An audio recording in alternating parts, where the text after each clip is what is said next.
माहिती आहे. त्याच पद्धतीनं या राज्यामध्ये सुद्धा तिथे अतिशय चांगल्या पद्धतीने आदरणीय एकनाथ शिंदे साहेब एका निर्णय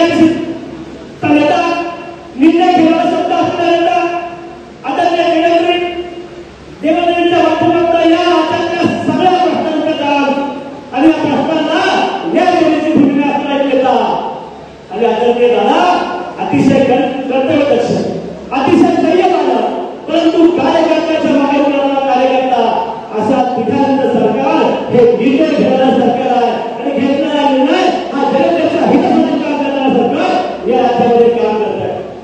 आणि मी आधी बोलला मी आपल्या सर्वांना एवढं सांगू इच्छितो आदरणीय आढळराव पाटील साहेब सांगतील विकासाचा काम या मतदारसंघामध्ये त्यांच्या माध्यमातून किती झालं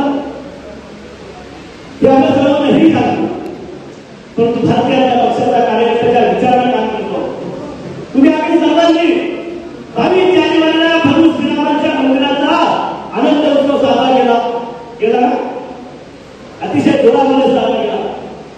भगवान श्रीराम आपल्या सर्वांचं दैवत आहे परंतु सर्व जाती धर्माच्या लोकांचं ते एक अस्मिता आहे ते मंदिर उभं राहिलं आणि आपण सर्वांनी पाहिलं असेल की त्या मंदिराच्या विषयामध्ये समोरच्या मंदिराने वक्तव्य केला की मंदिर उभं राहिलं महागाई संपली का मंदिर उभं राहिलं भ्रष्टाचार संपला का मंदिर उभं राहिलं बेरोजगारी संपली का.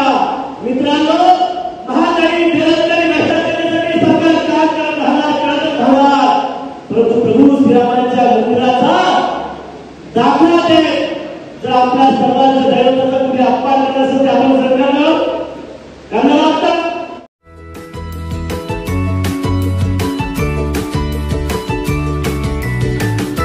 बातम्या शेतीच्या,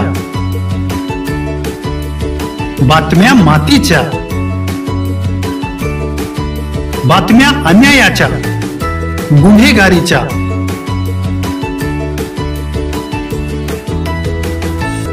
राजकारणाच्या आणि समाजकारणाच्या,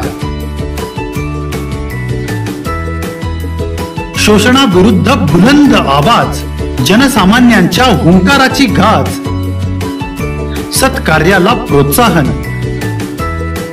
दुष्कृत्याला अनुशासन,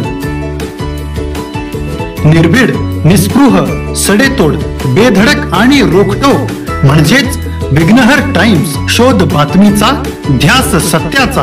आपलं चॅनल, आपली बातमी. सबस्क्राईब तर कराच पण बेल आयकॉनवर क्लिक करायलाही विसरू नका.